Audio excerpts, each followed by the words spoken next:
పడవలు. రచయిత విధి అగర్వాల్. ఒకప్పుడు రోహన్, నీతా మరియు సీమా అనే ముగ్గురు పిల్లలు ఉన్నారు. వారు మొదటిసారిగా ఫెర్రీ బోట్లో వెళ్తున్నందున వారు ఉత్సాహంతో నిండిపోయారు. వారు హార్బర్ చేరుకున్నప్పుడు వారి కళ్ళు అన్ని రకాల పడవలను చూసి ఆశ్చర్యంతో విశాలమయ్యాయి.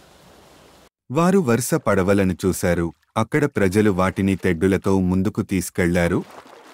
ప్రజలు తమ తెడ్డులను నీటిలో ముంచి పడవలను ముందుకు నెట్టడాన్ని పిల్లలు చూశారు.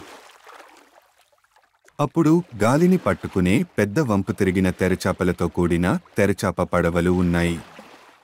గాలి తెరచాపలకు వ్యతిరేకంగా నెట్టబడింది. పడవలు నీటిలో అందంగా జారిపోయేలా చేసింది. రోహన్ తాను తెరచాపను నడుపుతున్నట్లు మరియు తన జుట్టులో గాలిని అనుభవిస్తున్నట్లు ఊహించుకున్నాడు. తరువాత మోటరు పడవలు మరియు ఇంజిన్లు ప్రాణం పోసుకుని గర్జించడం వారు చూశారు.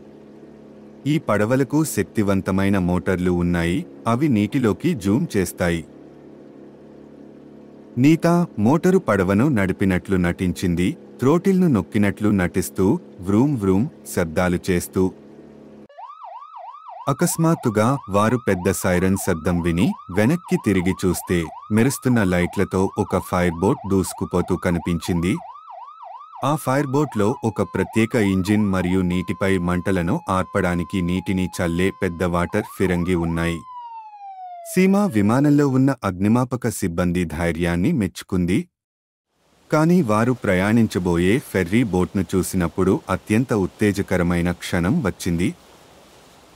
అది పెద్దది మరియు దృఢమైనది. ప్రయాణికులకు చాలా సీట్లు ఉన్నాయి. ఫెర్రీ బోట్ హార్బర్ మీదుగా బయలుదేరుతుండగా పిల్లలు ఆసక్తిగా రైలింగ్ను పట్టుకుని ఎక్కారు. వారు ప్రయాణిస్తున్నప్పుడు పిల్లలు ఒక కార్గో షిప్, ఒక పెద్ద పడవను కూడా చూశారు. ఇది బొమ్మలు, ఆహారం మరియు బట్టలు వంటి అనేక వస్తువులను కంటైనర్లలో ఒక ప్రదేశం నుండి మరొక ప్రదేశానికి తీసుకువెడుతుంది.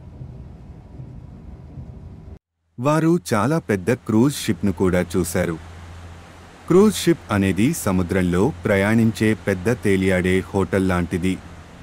క్రూజ్ షిప్లో చేయడానికి చాలా సరదా పనులు ఉన్నాయి. కొలనులలో ఈత కొట్టడం, రుచికరమైన ఆహారం తినడం మరియు గాయకులు మరియు నృత్యకారులతో ప్రదర్శనలు చూడటం వంటివి.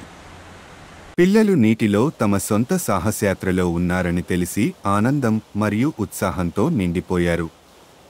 మరియు ఫెర్రీ బోట్ వారిని కొత్త ప్రదేశాలకు మరియు చూడటానికి కొత్త వస్తువులకు తీసుకెళ్తుండగా రోహన్, నీతా మరియు సీమా సంతోషంగా ఉన్నారు. ఎందుకంటే నీటిలో ఈ ప్రత్యేకమైన రోజును వారు ఎల్లప్పుడూ గుర్తుంచుకుంటారని వారికి తెలుసు.